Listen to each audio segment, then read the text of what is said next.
আমরা যেন মহারাজের কাছে ফেল না। কিছু একটা করতেই হবে। আমার মাথাটা গরম হয়ে যাচ্ছে। গোপালের মতন রাজসভার ময়লাকে যতক্ষণ না ফেলা যাচ্ছে ততক্ষণ আমার মাথা জ্বলন্ত কয়লা হয়েই জ্বলবে। পণ্ডিত মশাইয়ের মাথায় একটা বুদ্ধি আছে মন্ত্রী মশাই। আপনি যদি সেই অনুযায়ী উঁচির কাজ করেন তাহলে বেটা গোপালের কপালে দুর্গতির সীমা থাকবে না। এই কি বুদ্ধি, কি বুদ্ধি? আপনি বরং এই ব্যাপারে পণ্ডিত মশাইয়ের সাথে একবার আলোচনা করে নিন। আমি চলি, কেমন? আমি চলি। হ্যাঁ হ্যাঁ, এসো এসো এসো এসো।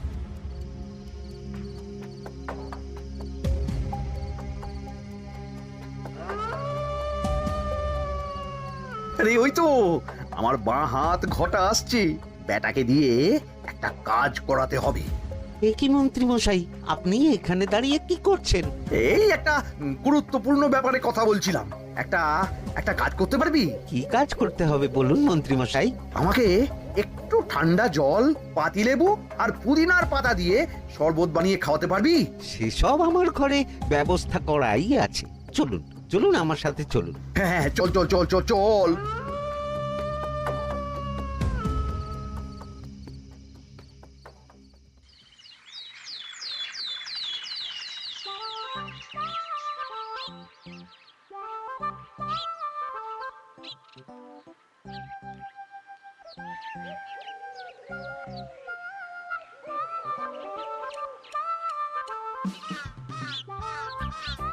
কি ব্যাপার পণ্ডিত, এত গুম মেরে আছো কেন?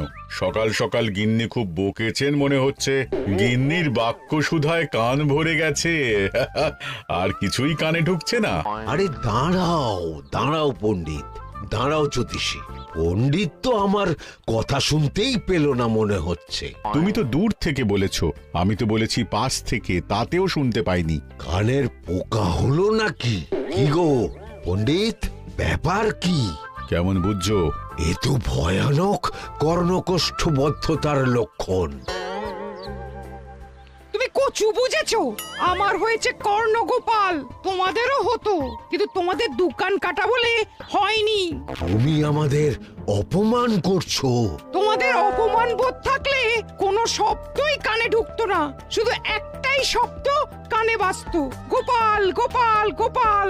এবারে রাজসভায় কিভাবে হেনস্থা হতে হলো মনে নেই?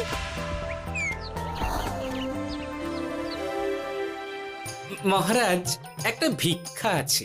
ভিক্ষার জন্য কৃষ্ণনগরের রাস্তাই সবচেয়ে উপযুক্ত জায়গা গোপাল, তুমি বরং সেখানেই যাও। মন্ত্রী, মন্ত্রী মশাই ঠিকই বলেছেন মহারাজ। যে যার নিজের জায়গা থেকে কথা বলে। কুকুর বলে ভৌ ভৌ, বেড়াল বলে মিউ মিউ, কাক বলে কা কা। মন্ত্রীর ভিক্ষার জায়গা কৃষ্ণনগরের রাস্তা, আর গোপালের ভিক্ষার জায়গা মহারাজ কৃষ্ণচন্দ্রের দুয়ার। বলো কি ভিক্ষা? বাড়িতে পুজো আছে মহারাজ, খরচা অনেক, কিছু ঋণ আবশ্যক। যদি 100 মোহর। ঋণ তোমাকে আমি দিতে পারবো না গোপাল।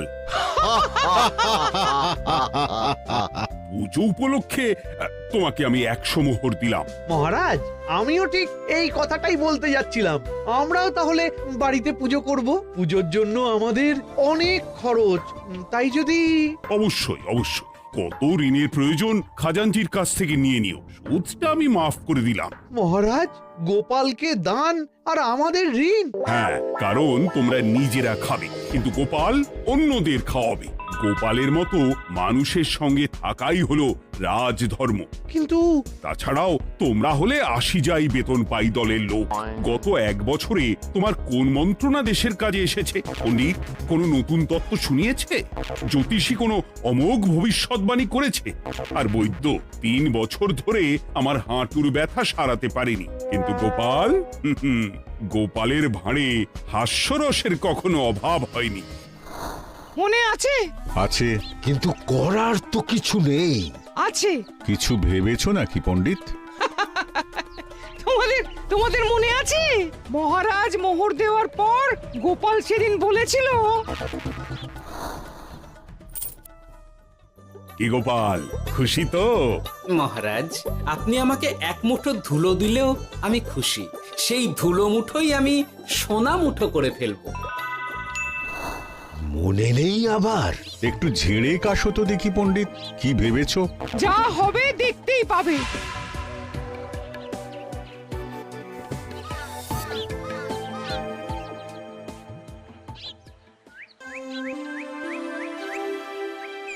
মহারাজের জয় হোক, মহারাজের জয় হোক। ওরে বাবা, এই যে সকাল সকাল চান করে ঠান্ডা লেগে গেল মনে হচ্ছে। মহারাজ, ওই কবি গান উপলক্ষে গত মাসটা আমি কৃষ্ণনগরের কোণে কোণে ঘুরে বেরিয়েছি। প্রজাদের মধ্যে একটা অসন্তোষ আমি লক্ষ্য করেছি মহারাজ। অসন্তোষ? আমি তো জানতাম আমার শাসনে প্রজারা সুখে আছে। সুখে তারা ভাসছে মহারাজ, কিন্তু একটাই অসুখ, তারা মহারাজের দর্শন পায় না। তারা মহারাজের পদধূলির জন্য আকুল হয়ে আছে, মহারাজের দর্শন পাওয়ার জন্য চাতকের মতো অপেক্ষা করছে। চিত্রকরকে দিয়ে চিত্র অঙ্কন করিয়ে বিলি করে দিলেই হলো।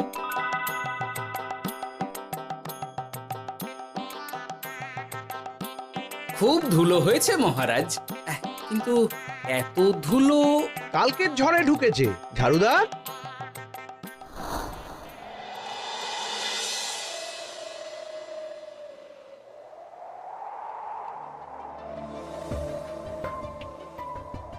এই সুযোগ, রাজসভা ফাঁকা, এমন ঝড় যে পেয়াদারাও বাইরে নেই। কাজটা সেরে ফেল, বুঝলি?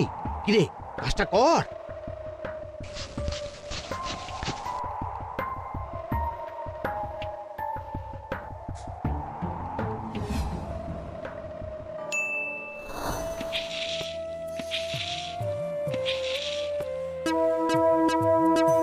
এত ধুলো! মহারাজ, কাল ঝড়টা বড় সাংঘাতিক হয়েছিল। তা বটে। আচ্ছা গোপাল, তুমি বলেছিলে মহারাজ তোমাকে এক মুঠো ধুলো দিলেও সেটা সোনা হয়ে যাবে। এখনো সেই কথাই বলছি। মন থেকে বলেছিলে না মহারাজকে তেল দেবার জন্য? তেল দেওয়ার দায়িত্বটা তো আপনি নিজের কাঁধেই নিয়ে ফেলেছেন। আমি যা বলি সত্যি বলি। আজ যদি এই 4 ঝুড়ি ধুলো মহারাজ তোমাকে উপহার দেন, তখনও একই কথা বলবে? নিশ্চয়ই। মহারাজ, গোপালকে এই 4 ঝুড়ি ধুলো দেওয়ার হুকুম হোক। কি গোপাল, আমি তোমাকে যদি এই ধুলো ঝুড়িগুলো দিই, তা থেকে সোনা আসবে নাকি? আসবে মহারাজ, মোহরের বস্তা আসবে। যদি না আসে, আপনি বলুন। তোমাকে কৃষ্ণনগর ছেড়ে চলে যেতে হবে। রাজি? আর যদি আমি পারি, তাহলে আপনাকে এই মন্ত্রীর চাকরি ছেড়ে দিতে হবে। কি রাজি? কি মন্ত্রী, রাজি? রাজি। গোপাল? রাজি মহারাজ। আচ্ছা, আর কেউ মন্ত্রীর পক্ষে বাজি ধরেছেন নাকি? হ্যাঁ, আমি আমি আমি ও গোপাল এবার যে মরণ কুয়োতে ঝাঁপিয়েছে, সেখান থেকে আর উঠে আসতে পারবে না। ধুলো থেকে মোহরের বস্তা আসবে, এ হচ্ছে ওই গোপালের উন্মাদ রোগের শুরু। দেমাক দেমাক, মহারাজের পিঠ চাপড়ানি পেয়ে পেয়ে গোপাল ভেবেছে যে ও সব কিছু করতে পারে। এবার শুধু সেই দিনটার অপেক্ষা, যেদিন গোপালকে উল্টো গাধায় চড়িয়ে কৃষ্ণনগর থেকে বার করে দেব। এতটা নিশ্চিন্ত হবেন না মন্ত্রী মশাই। গোপাল কিন্তু হালকা কথা ছুঁড়ে দেওয়ার লোক নয়। কি বলতে চাইছো পণ্ডিত? ওই 4 ঝুড়ি ধুলো থেকে মোহরের বস্তা আসবে? না, তা বলছি না। অন্য জায়গা থেকেও তো মোহরের বস্তা আসতে পারে। তার সঙ্গে ধুলো মিলিয়ে দিলেই কেল্লা পথে। গোপালের নিশ্চয়ই কোনো পরিকল্পনা আছে।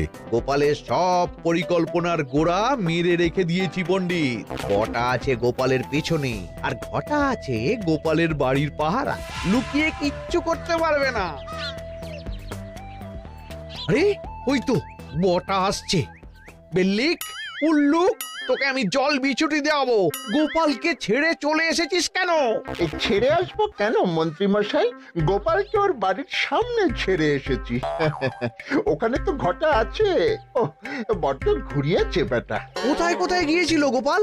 4 ঝুড়ি ধুলো নিয়ে বেটা বাড়ির উল্টো দিকে হাঁটা দিল। চললাম পিছু পিছু। যাচ্ছিল কোন দিকে?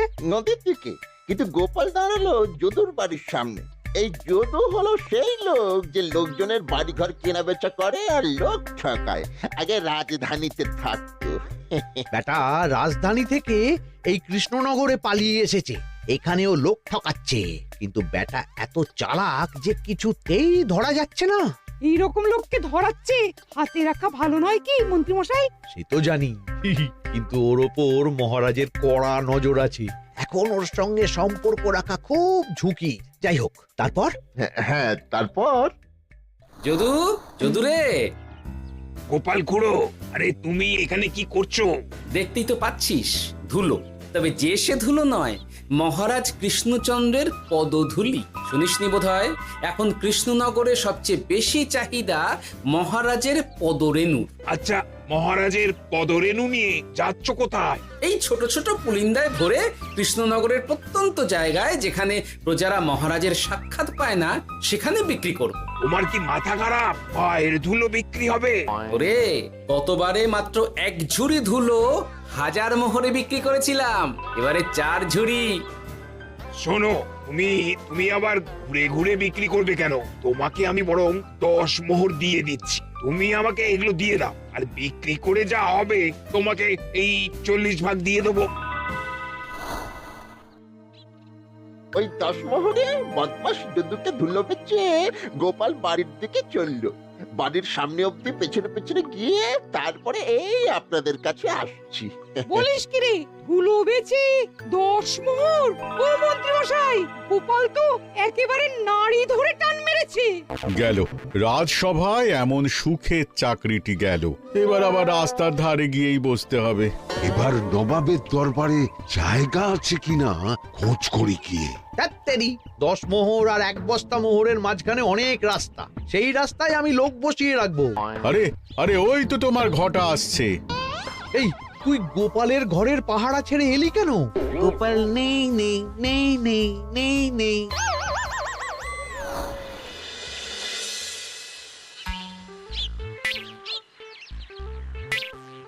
আরে, ভয় পেলি নাকি? না না না না না, ভয় পাবো কেন? শোন, তোকে পেয়ে আমার খুব ভালো হলো বুঝলি। তোকে আমার একটা কাজ করতে হবে। বলো বলো। আসলে বুঝলি, আমার না গিন্নিকে নিয়ে তার বাপের বাড়ি যাওয়ার কথা ছিল, কিন্তু হঠাৎ বিশেষ কাজে আমাকে খামবাজে চলে যেতে হচ্ছে। এখন আমি গিয়ে গিন্নিকে বললে বুঝতেই পারছিস কুরুক্ষেত্র হয়ে যাবে একেবারে। তাই আমি কাউকে খুঁজছিলাম যে আমার বাইরে যাওয়ার খবরটা আমার গিন্নিকে গিয়ে দেবে। তুই পারবি বাবা ঘটা? ওরে বাবা! আরে আরে আরে, ভয় পাস না, তোকে গিয়ে মুখে কিছু বলতে হবে না। এই নে, এই চিঠিটা আমার বউকে দিবি।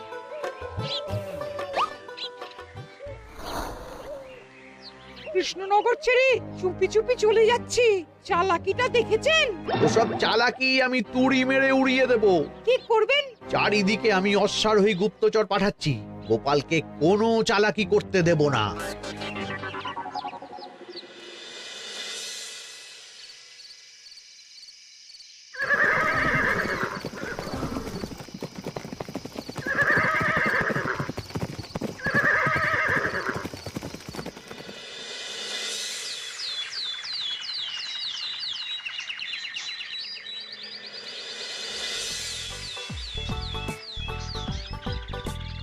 অং বং পিং পং। হ্যাঁ, ওরে বাপ রে, এ আবার কি বলে? মানে বুঝিতে পারিলে না?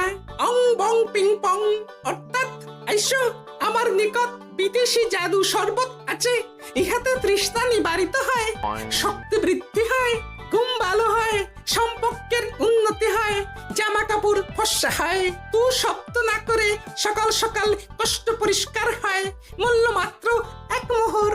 বড় ওইটুকু অং বঙ্গের মধ্যে এত কিছু? ঠিক আছে, তা দাও দেখি। আপাতত টেস্টটা তো মিটু, বাকিগুলো পরে বোঝা যাবে।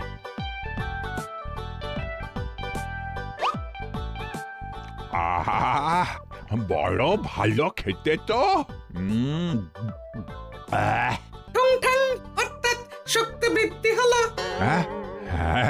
হ্যাঁ, মনে হচ্ছে গায়ে যেন 2 গুণ বল পাচ্ছি। কি হয়েছে ভাই? এ কে? এ ভিন দেশ থেকে জাদু শরবত নিয়ে এসেছে গো। জাদু শরবত ভিন দেশ? একেবারে বহু ভুজা শরবত খেলে তেষ্টা যাবে, গায়ে জোর হবে, ঘুম হবে, সম্পর্ক ভালো হবে, জামা কাপড় ফর্সা হবে, সকালে হ্রাস করে পেটও পরিষ্কার হবে। সে কি? দাও গো ভাই, আমাকেও দাও।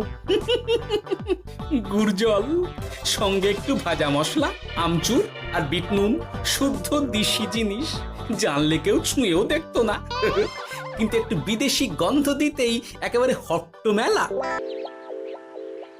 আরে তোমরাও এসেছো দেখছি। সং সং শঙ্কা, লং লং লঙ্কা। মানে অর্থাৎ এই শরবত খেলে আর শঙ্কা নাই, বুদ্ধি লঙ্কার মতন ঝাল হয়ে যাবে।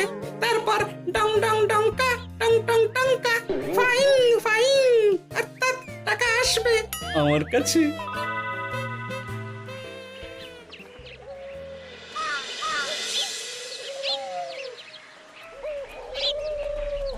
ঝপ ঝপ ছপাং, ভট ভট ফটাং, অর্থাৎ উহাকে দৌড়িয়েছো কেন?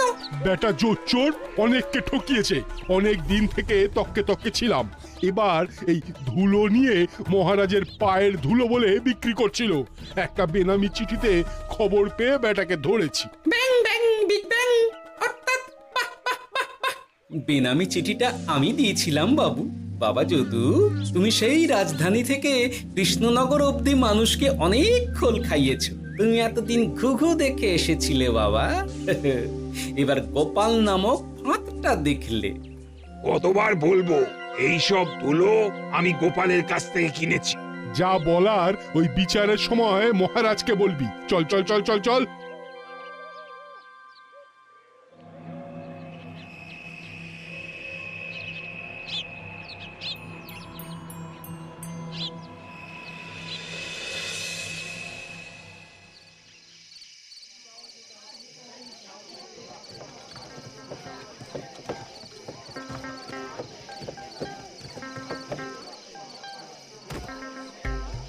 ঝন্টু মন্টু ননাংফু।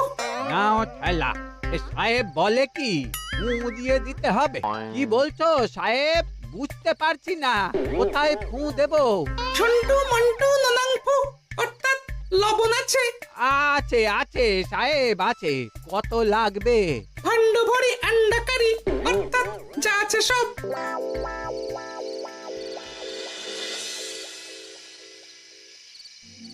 ব্যাস, মোটামুটি আশেপাশে সব দোকানের নুন এখন আমার জিম্মায়। এবার আসল মজা শুরু হবে।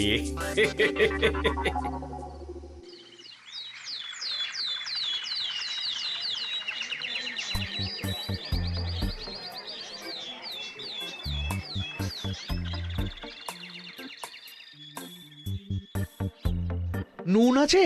না হুজুর, গোটা কৃষ্ণনগরেই নুন নেই। ওই দেখো, পুরো রাজসভাই বাজারে জড়ো হয়েছে। শান্তামনা, শান্টু মন্টু। তুই আবার কি বলছে রে বাবা? শান্তামনা, শান্টু মন্টু, অর্থাৎ জনগণ শ্রবণ করুন। নান্টু কান্টু, নুন কিনেবেন, আন্টু আন্টু, আসুন আসুন। আমার আমার এক সের নুন লাগবে। শান্টু, অবশ্যই 100 লবণ 10 মোহর। এক সের 10 মোহর? 10 মোহর লইবেন না লইবেন না? না, নেব না। উত্তম উত্তম, গান্ডা পিণ্ডে ঢিসুম ঢিসুম, অর্থাৎ তাহা হইলে নুনের বদলে গৃহিণীর প্রহার ভক্ষণ করুন। আমাকে এক সের নুন দিন। আমাকেও আমাকেও। নুন ছাড়া বাড়ি ফিরলে গিন্নি ঘর ছাড়া করবে আমাকে। শুনলাম কৃষ্ণনগর থেকে নুন উধাও। আছে মহারাজ, আছে। কৃষ্ণনগরের সব লবণ আমার নিকটে আছে। 110 মোহর। এত দাম? দাম তো হবেই মহারাজ, লবণ ছাড়া রান্না কেমন হবে ভাবিয়া দেখুন। ঠিকই বলেছ, রাজপাকশালেও তো রান্না বসেনি। 100 সেরের মতন রাজপ্রাসাদে পাঠিয়ে দাও। 1000 মোহর দিয়ে দাও।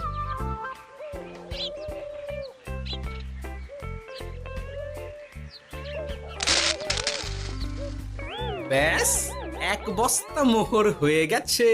গোপাল?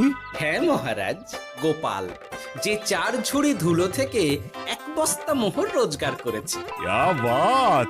চলো রাজসভায়, পুরো গল্পটা শুনতে হবে। সকলেই এসো তাহলে রাজসভায়। কিন্তু মহারাজ, যারা বাজি হারলো তাদের তো চাকরি গেছে, তো তারা রাজসভায় যাবে কি করে? ঠিক ঠিক ঠিক বলেছ। আর যারা বাজি হারলো তারা বাদ, বাকিরা চল। এই সেরেছে, গোপাল তো আবার বাজি মেরে দিল। ও মহারাজ, আমাদের দেখুন। ও মহারাজ, আমাদের দেখুন। ও মহারাজ।